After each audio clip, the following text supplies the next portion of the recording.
മർക്കോസിൻ്റെ സുവിശേഷം 16-ാം അധ്യായം 15-ാം തിരുവചനത്തിൽ ഉത്തിതനായ ഈശോ നമ്മോട് പറയുന്നൊരു കാര്യമുണ്ട്. നിങ്ങൾ ലോകമെങ്ങും പോയി സുവിശേഷം പ്രഘോഷിക്കുക. ആ സുവിശേഷം പ്രഘോഷിക്കണമെങ്കിൽ അതിന് സുവിശേഷം ഞാൻ കേൾക്കണം. അപ്പോൾ കർത്താവിൻ്റെ വചനം പഠിക്കണം, പഠിപ്പിക്കണം, പാലിക്കണം. 3 കാര്യങ്ങൾ മറക്കരുത്. പഠിക്കണം, കണ്ണുകൊണ്ട് വായിച്ച് കാതുകൊണ്ട് കേട്ട് പഠിക്കണം. ആ പഠിക്കലാണ് ഇവിടെ നടക്കുക വചന ശുശ്രൂഷയിൽ.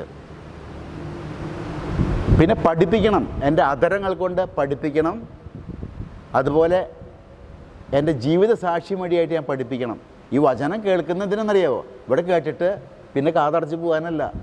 കേട്ട വചനം സമൂഹത്തിലേക്ക് ചെന്ന് ആ വചനം ജീവിച്ചുകൊണ്ട് മറ്റുള്ളവർക്ക് തുറന്ന ബൈബിളായിട്ട് ഞാൻ തീരണം.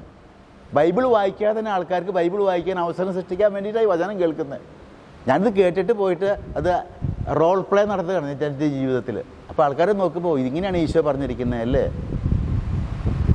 വചനം പഠിക്കണം, പഠിപ്പിക്കണം. അത് വാമൊഴിയായിട്ട് പഠിപ്പിക്കണം. പിന്നെ വചനം പാലിക്കണം.